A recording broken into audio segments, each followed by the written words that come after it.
So lots and lots of new faces lately on the channel, especially since I took that little streaming break. Feels like a lot of my viewers just decided to kind of try to join the critique hour, because I'm getting a lot of those comments. Oh, I've just been watching for a while and all that. Yes, I can do it today. Thank you. I'm just talking to my viewers right now. For those on YouTube who have no idea who I'm talking to, this is a live stream, as you guys know.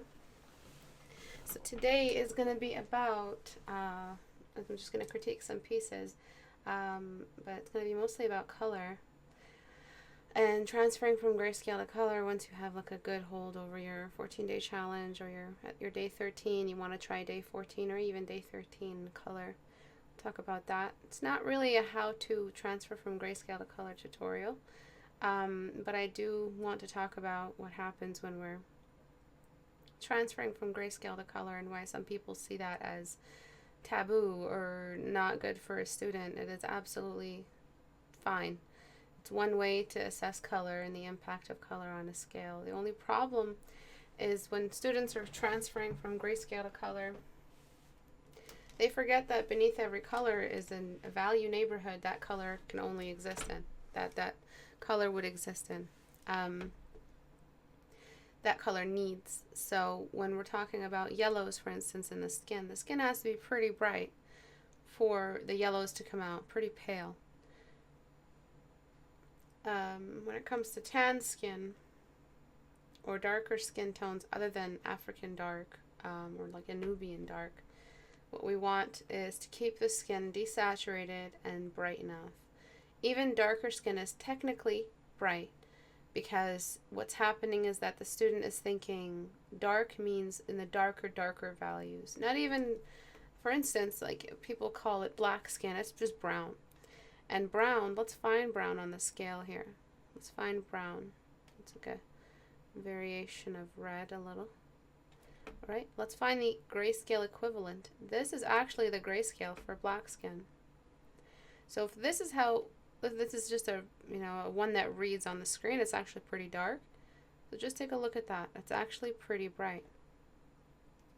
So when we're talking about Middle Eastern, Mediterranean, white, we're working with colors between here, which is very, very pale, and here. And I'm talking about midtones right now. I'm not talking about highlighters or reflective water pools in the face or oils. I'm just talking about the midtone, the starting value. Alright, so if you are transferring from grayscale to color and you forget this, then what you're going to do is try to enforce a yellow on an area where yellow does not exist. So let's again take a look at where brown sits. Alright, so brown sits right here. And let's find a skin tone that is yellow. So that's brown. Brown is all the way down here. What you guys try to do when you're doing your yellows or your yellowish skin tones is, first of all, you actually pick yellow. It's not yellow like Asians have yellow skin. No, they do not. It's a slightly green tint to the values, something very desaturated, almost grayish. It does not look yellow. It's just a kind of an almost tan to a pale person, like a permanent tan. So what we're doing is we're pushing closer towards oranges. And these are typically the values we would give an Asian person. Alright, so you have your midtone where it needs to be, but your shadows don't seem to be speaking the same language. Your shadows are coming off this very, very strange gray color. First of all, I'm not sure why you guys, when you grayscale, when you color your values, you make the background color too. Why? What is that all about? Do you guys think that the background is skin as well, and that there's a big sheet of skin in the background that you also have to transfer from grayscale to color? What is that? Keep the background gray. Environment is environment. It's a gray backdrop behind the character. What's happened is that it made you think that you have the right values. It made everything rosy and cute and magazine. No, we need to keep the background gray so that you can have a proper reference against what gray really does. Once that's done, what I would start with is just fixing your geometry. Let's talk about that first before we get into correcting some of these hues here.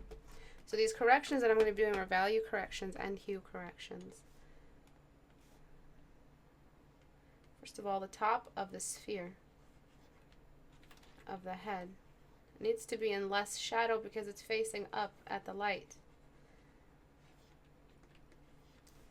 And your light color is also extremely yellow. It's like it was just a yellow world. It was like Mars. Your light source for any areas that are reflective on the skin will have nothing to do with the skin. Oily pockets in the skin reflect the light. They don't reflect the light and have a skin tone on them. There's no skin tone on water. Write that back. So when you guys throw in the skin tone value, you're bringing saturation in on the highlights. And what's the rule about highlights? Highlights have no saturation because highlights are closer to white, and white has no color in it. There is no color in this corner because white is too bright. There's zero dimness to allow a color through. Colors need grays. Colors are grays. Write that back as well. Black is not gray, so black also has no color down here at all. So when we're reflecting the light source, we're desaturating. So essentially, darker values have no saturation. Lighter values have no saturation, so I'm getting the desaturation sponge tool, and I'm just desaturating your highlights.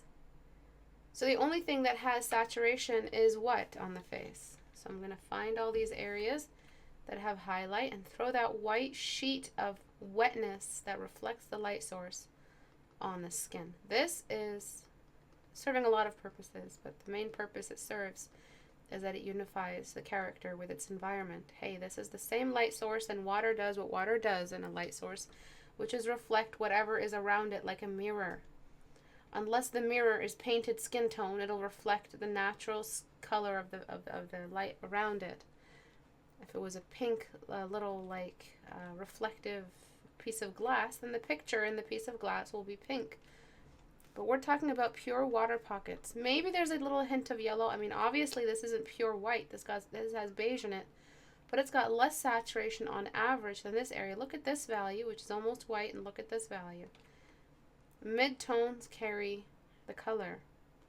Whites and shadows carry no color. Compared to, anyway. So a lot of things are going on in this piece. One of them is that your shadows are not, there's no core shadow. So it's too early for you to, if you were my student in private tutoring, I would not allow you to move into color yet. This will just be your diagnosis. You are not ready for color.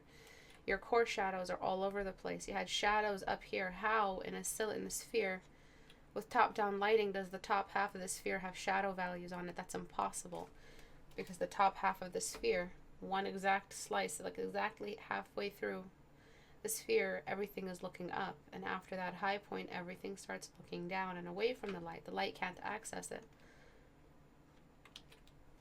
So what you had here, and even here as well, is the wrong core shadow. So anytime there's a core shadow problem, boom, sit back down in class, you are stuck in grayscale for another month. Because if there is a problem reading references, reading, edge work obviously, but if the student is showing signs that they're not reading references and their core shadows are not present, or they memorize the default of the face but they can't seem to figure out where a core shadow should sit, they're still dependent on outlining, because essentially a line up here is just a very thick line you're using to outline the head. It's still just a thick line. It's still just line dependency at the end of the day.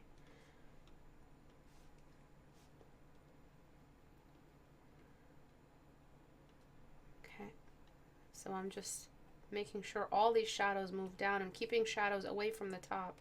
If I use this value down here, it'll look like it does not belong there. And if I use this value up here, this is this value. This value exactly. Look at how dark that looks up there. This is a healthy contrast. This is what we want to see. And when you're like throwing in a core shadow in a round face, you don't throw the core shadow in like this, because that's the wrong contour line. Your contour line should be circular and dome-like to conform to the face and the structure of the face. And then I just blend away my blocks with a large smudge brush. We need a nice shadow down here. So I like her face. I like the distinction in her face, the kind of closeness to the nose her mouth has. So I wouldn't edit the face on Liquify, but I'm going to try to find, more fundamentals anyway and correct them. If the face changes because of fundamental changes, then that is out of our control. What you've done here, sorry, I'm just a little sick today. I'm not unenthusiastic or anything like that. I'm here because I want to be here and I teach and I love teaching and all that. So if I sound like I'm not having fun, I really am having fun. I'm just very, very sick. So what we have here is a missing core shadow, another missing core shadow on the geometry of the nose. Again, another reason you should step away from color for now and focus on maximizing your geometry. Alright, because the nose, septum, the bottom of the nostrils, everything looks away from the light. Your cast shadows are the wrong value. Cast shadows should be a little bit lighter, especially because her skin is so pale and so bright. Cast shadows tend to disappear on darker skin tones or get really, really fuzzy. Okay, so I'm going back to this white highlighter.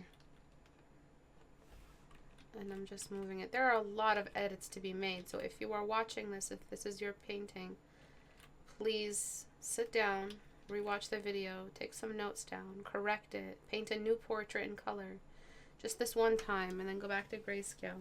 These are all different opportunities to stack your learning experience, to limit your mind's ability to wander back into your bad habits, and build new ones that promise that your work will increase in quality. Work doesn't increase in quality if there is no change in your thinking. If you're just thinking the same way, you haven't changed, and neither has your work quality or your output. And if you don't know the basics of what I'm doing around the nose right now, really get into some form studies, nose studies on my channel. These are all basics, but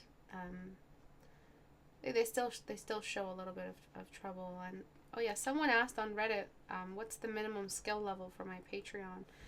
There is no minimum skill level, or max, like minimum. You can, if you've never drawn a nose before, you can still join our Patreon. What's happened recently is I've added beginner studies that students can pull from to hand in to our monthly critique hour. So it's available to all students, and you have a massive library of Patreon videos to go through that discuss all manners of beginner studies. And beginner studies is still all fundamentals. It's still all good shit. Alright, so I'm cleaning up here. Just sharpening the eyebrows a little bit. They don't have to be completely blended in. It's just one large brush. Next thing I'm going to do is jump into the hue saturation sliders. You are using way too much saturation in this skin tone. And what that's done is that it's just kind of answered all your, so this is 0, and this is where you should be. It's kind of oversaturated everything. It feels like you have your color satisfied. Oversaturation satisfies your need or search for color after transferring to grayscale, and students always overdo it just a little bit. And they overdo it because they think that, because I've been painting in grayscale so long, the only natural thing to do is just provide a lot of color, bring in some highlights, mediums, shadows that were pretty relevant to each other, and that's it. No, I don't believe in like a specific set of color zones that unite all human faces that you should follow no matter what. Blush happens sometimes on the forehead. Sometimes people blush and they have redness around their eyes just naturally. So there are no color zones. Because usually the forehead is undersaturated. And I mean, if you're talking about a clammy skin type of a 50-year-old British man in the cold in January, and he hasn't had his tea yet, and he just woke up, maybe, he'd have a little bit of a gray skin tone or a greenness to him, especially if he hasn't shaved yet or he just shaved. Maybe you'll have these skin types, and it's in these tutorials, for some reason, the person always looks extremely sickly or extremely old when they're doing skin studies. This is terrible to teach students because they want to work, they want to get jobs. They can't just make all their characters look clammy and ridiculous. So there are areas where we desaturate. For instance, follow me. We're desaturating around the eyes, even more than we already desaturated. Because this area here, under this area, there isn't that much blush and skin tone, and it's not really pigment, it's not translucency. Right under the eyes, there's a lot of green, and we don't actually go in and bring green. We just desaturate, and by desaturating, we've satisfied it. Around the forehead, sometimes we do have a little bit of desaturation. Not green. I'm not bringing in an entirely new value. It's not little veins and whatnots. It's just a little bit of stretched skin right now. Around the scalp, I'm completely desaturating because there is no blush on the scalp. All right, so we're painting gray, completely bold characters. So deselect. All right, so that satisfies us a little bit for the necessary amount of green. And I'm just going to transition that desaturation of the forehead up into the scalp, into some whites. Really, really centralizing the blush into this lower area between the nose, mouth, and cheeks, and a lot around the eyes, because we get that redness back. So that those are lots of color zones that are pretty universal. This is where it gets a little bit more specific to either females or males. For instance, for a female, obviously, I bring in just a touch more blush. This is a combination of culture, or what we're used to, or I've seen those little Chinese kids that hike millions of miles to get to school, and they just break your heart. And when that cold hits their cheeks turn into the cutest little red elf color, and it just breaks my heart, but makes my ovaries explode at the same time. So that I've seen people blush pure red in their cheeks. I've seen people's noses turn pure red in the winter. I've seen people's chins become really, really red because of not just acne, just the way the skin distributes blood, just the way the face distributes blood, and genetics and all of that. I've seen lips, non-smoker lips, turn completely gray. They just don't have any color in them. They're just very pale. Just perfectly healthy person, but they just have no color on their lips. So it's just specific to the character you're trying to describe. There is no one set rule of color zones on the face. There are some general stuff, like for instance, if you grab this value here, go on a color layer and bring in some pink on the waterline, that is a very, very universal anatomical requirement. You need redness on the eye. Okay? But bringing that redness down into the eyelids, for instance, is specific to the character or the race you're describing. Not every race has lots of pinks in the eyes. From my experience, very like Eastern European or Northern European races tend to have a lot of redness in the eyes. And then we're just bringing some more of that redness around the cheeks for her, and a little bit more around the nose. Sometimes this nose value carries all the way up, and we have noses that look like that. And for me personally, I would never dress a character like this unless they were cold. But for sometimes, if you're trying a character that's flushed and cute, you sometimes need a value like this. So there is no specific realm, set color zones. Some students ask me about a color zone tutorial they saw on YouTube, and should they follow it? And I'm like, unless you're drawing the exact same character and unless the trope was accurate, then yes, you can use it as a template. But as for it being used permanently as your solid template for all characters and tropes in your portfolio, absolutely not. Blush does very, very different things between men and women. Foreheads do very different things. For instance, men have a completely separate color zone just on their own around their beards and mustaches, where hair grows or doesn't grow or grows sparsely. All right, that whole area is desaturated. I'm just fixing the gaze a little bit.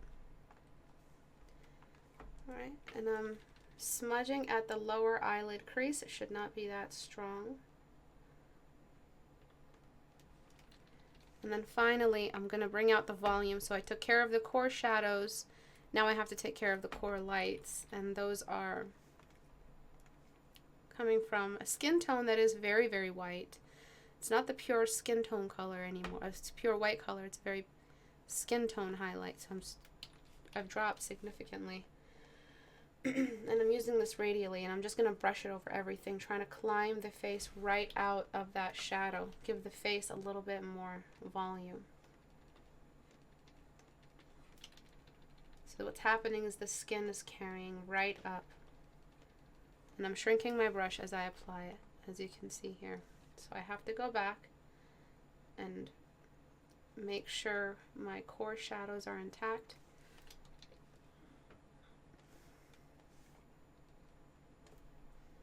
So before, after, you see how the face is popping out and receiving the light? That's what we want.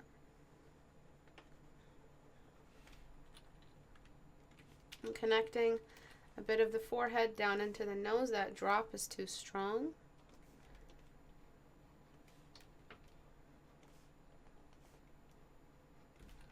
Just like that. No valley sharing around the nose. And then I'm going to talk about your shadow colors. So what do I do with my shadow? So we took care of the yellow in the skin tones.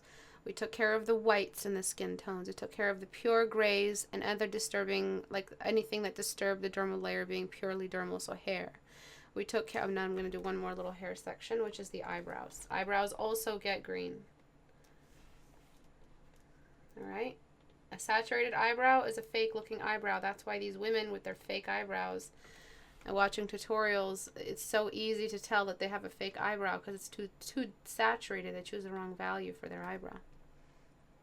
Okay, I think I did that too much because I'm on 18. I'm just going to start at 8. Alright, so things are looking more realistic. So now we talk about shadow color. So shadow value is great. The value is good. However, all you need to do is cool it down, and that just means sliding into red. So the way you cool down an orange is just by sliding towards red and staying in red. It doesn't mean desaturating into grays and green, and it doesn't mean desaturating into purple. You're just cooling the color down with its neighboring value. And all I did was bring in that pink. But I'm using a color mode, so that's helping me clean it up and not bring in a whole new color. So before, gray, green, after, saturated and purple, but I didn't use purple. But it looks damn purple, doesn't it? Take a look.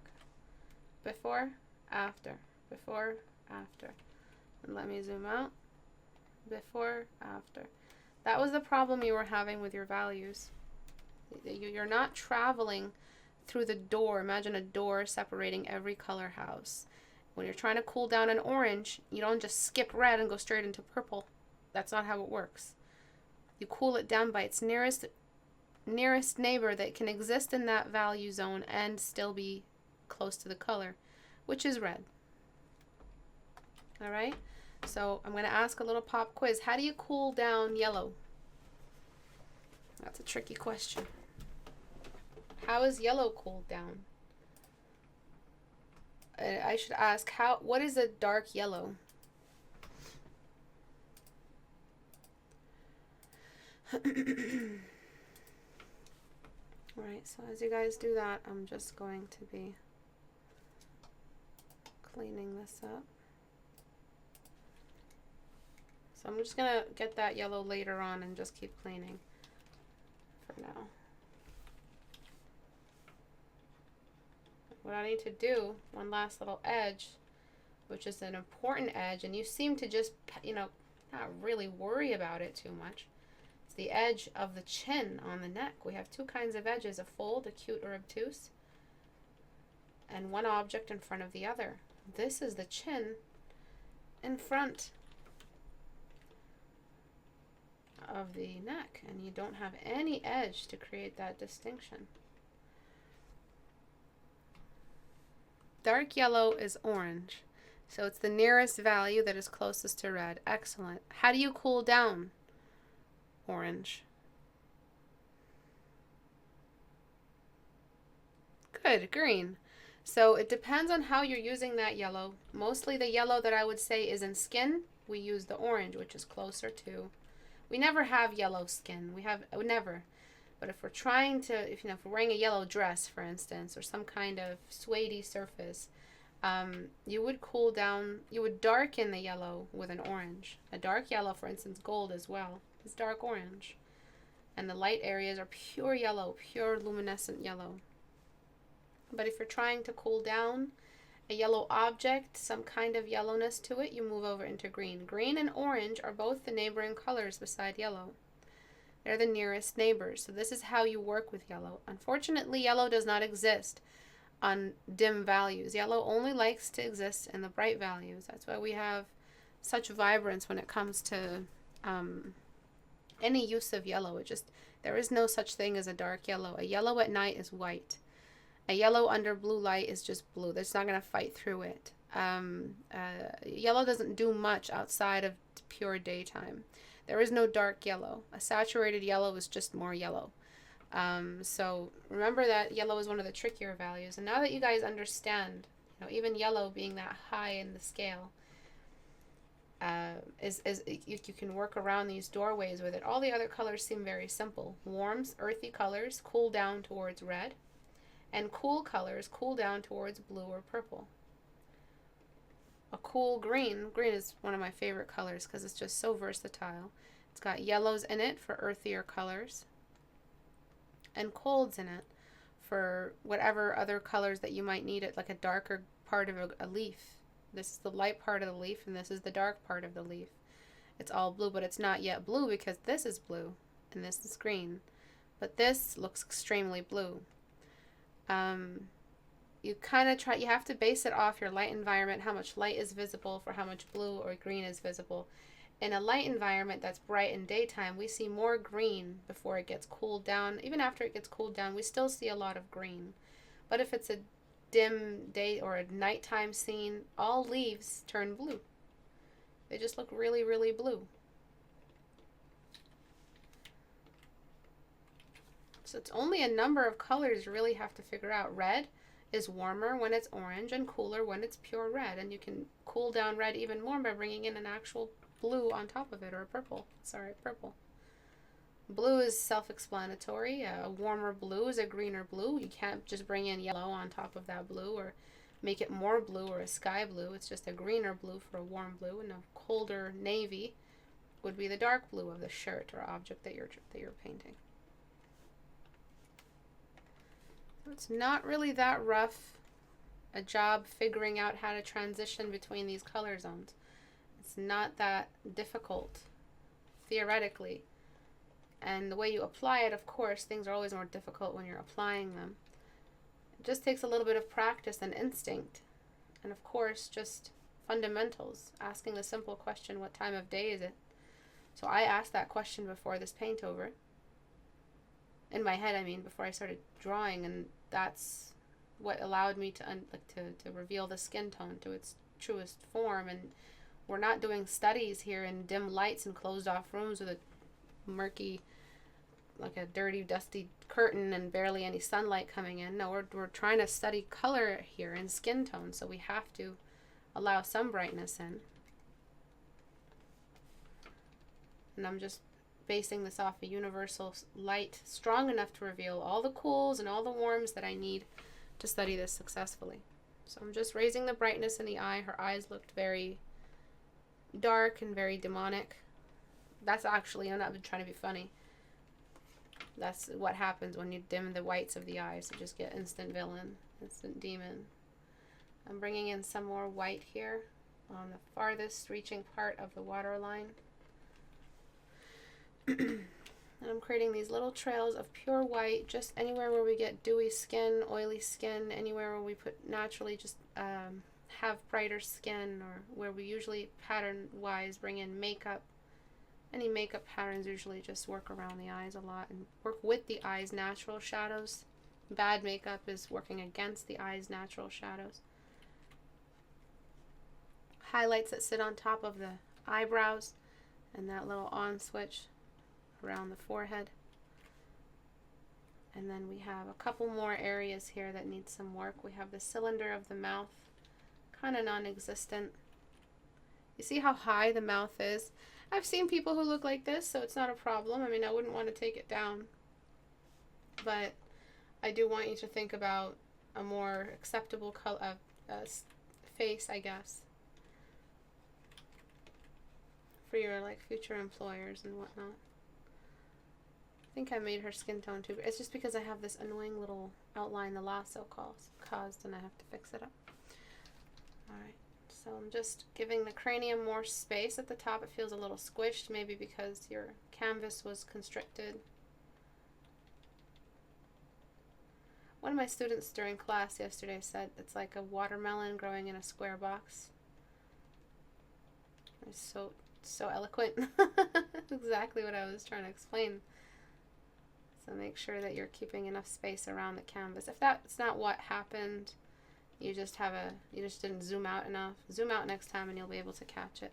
Sometimes we have these little squared knobby bits on the side for the temporal, is it temporal lobes? Temporal, frontal lobe, occipital lobe. Temporal, I think it's the temporal lobe, yeah, like temple. I'm not sure. Alright, so the head was a little squished down. I'm doing a little bit more cleaning. And now that we used all these white yellows everywhere, what's happening is that we need to brighten the background. Can anyone explain why the background has to be brightened? The neck shadow is a little bit weak here.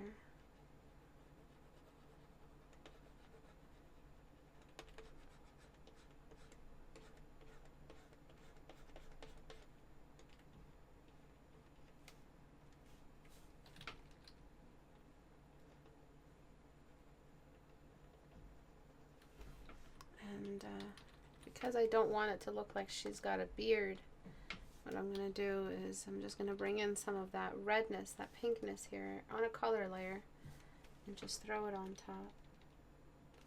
Oops, a color layer, not color mode. I'll just bring in some more of that pink into the shadows. And then continue just bringing in some more midtones here to not drown that area in one big shadow. The chin is one of the elevations, weakest elevations on the face, but still an elevation. And then we have the upper lip and the cheek dome.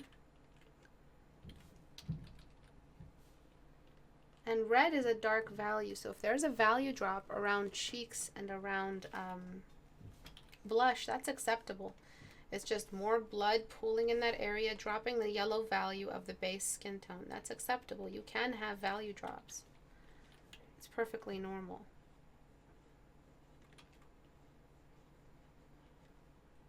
Alright, just separating some value zones from each other. You need to build a grayscale eye. You need to have an eye for grayscale. Being able to just grayscale with just your imagination. That'll happen after a lot of practice, but it'll happen once you build a better relationship with your values. Sometimes we can bring in the nearby bounce light of the room, just the exact grayscale of the color here. That'll bring in a 3D quality, definitely. But I don't always encourage this because, yes, it makes things look super realistic and fun, but bounce light isn't something that'll save you from your bad core shadows. Alright, so I don't like encouraging bounce light too much. Cooling down yellow would mean adding blue, which moves it towards green, right? Yes, but you don't actually add blue. Cooling down yellow can be done by just desaturating yellow into gray, because cooling down means darkening. It's synonymous sometimes. I say sometimes because there's just so much variety of situations that yellow can exist in different textures. So textures affect how yellow works. But sometimes by default, just remember that yellow being dark means yellow being gray. It does not have a light version. So when you bring in two complementary tones and try to mix them together, you get gray because they cancel each other out. So what's happening is when you darken yellow, it's like impossible. There's no dark yellow. So what you do is you can use neighboring values that still exist just fine on dark ranges like green and orange. But remember that it's also a quality of that is graying out the yellow, because the yellow has to disappear and the other color comes in. Sometimes the other color doesn't come in.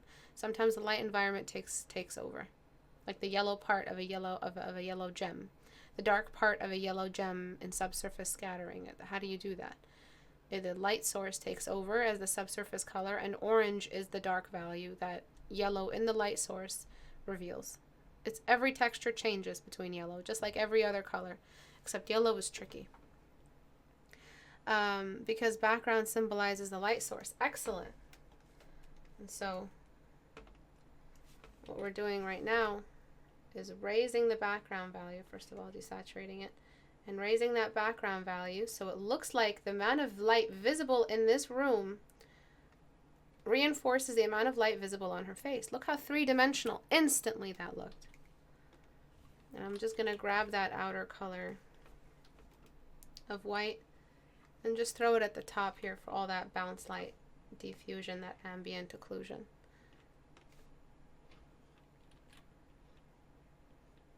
All right, a little bit on the sides, just a touch, just for that bounce light I was talking about earlier. And we select. As for the gaze, she's looking at my shoulder. It really doesn't look like she's looking at me. I understand you're drawing an Asian eye, but Asians can still look up.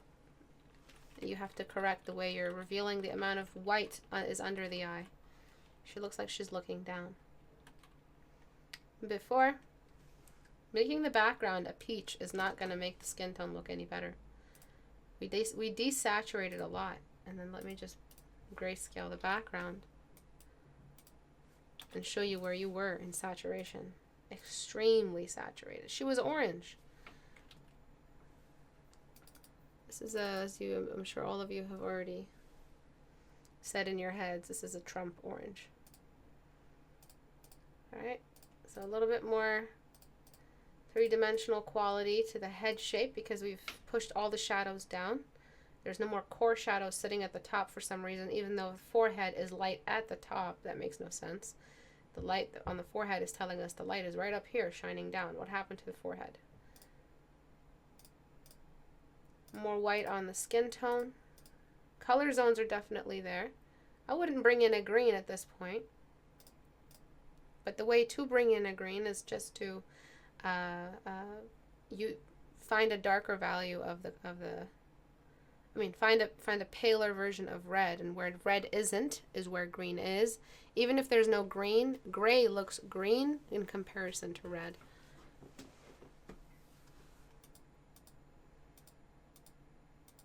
Okay, and we shifted our hue slider, as you guys remember, and our light environment value is bright enough. So because you had core shadow problems, you failed.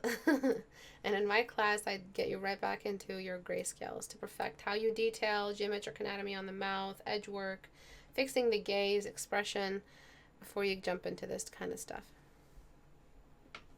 Any comments on the before and after? Any comments at all? I mean, any questions?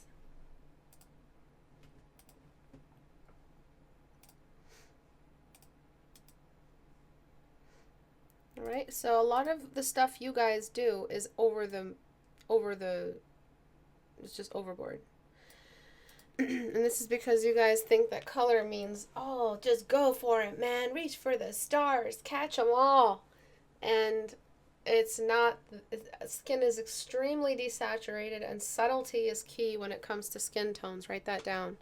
The more subtle you are, and I don't mean make your faces grayscale zombies, I just mean take it easy with the yellow, because yellow really doesn't need all that much to be yellow. Just make sure your background is bright enough. A pale yellow is a skin tone. We're not yellow people. We're just very, very beige, earthy colors. Okay.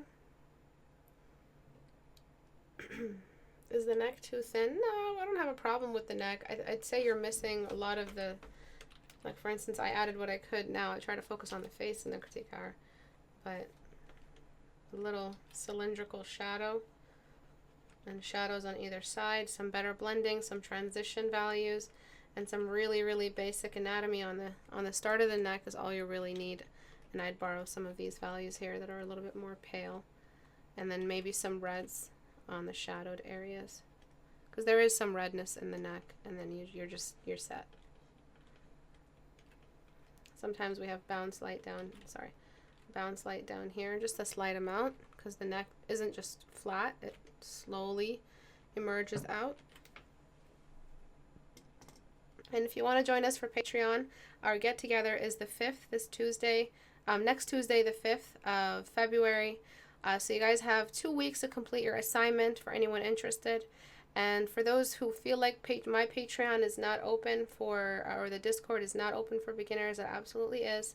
You're just going to have to do some, you can still attend the sessions that have the advanced assignments on them, but there are some earlier assignments you can do, or earlier stage assignments that you can do for us that we can, that I can take a look at. The Mac release for Portrait Studio is going to be out February 1st, so look out for that for anyone who wants Portrait Studio for Mac. It will be out on the store. I'll make a video for it. A video is also upcoming. But thank you everyone for joining today. I'd love to see some response assignments for today's class. I want to see some skin studies. So if you guys want to, for next class, for Thursday, I will take a look at skin tones again. But I will not do this unless there's stuff handed in. So it's out there and it's official. For Thursday, it's going to be another skin tone day. All about skin tones and painting realistically. We'll even talk about freckles, hair detail, eye color, lip detail and color, variations in types of blush on the face, makeup. If you guys want to get into coloring all of that for portraits, it's on Thursday, the 24th, this coming critique hour at 5 p.m. Eastern. Do some assignments, do some quick little skin studies, and limit references, please, because I'm trying to diagnose your actual skill, not your assisted skill. Or your partial skill. I'm trying to make sure that we're all having a good learning experience. So don't over-reference. Just keep it minimal references to no references on your color studies for Thursday, critique hour at 5 p.m. Bye, guys. Thank you all for coming. Bye.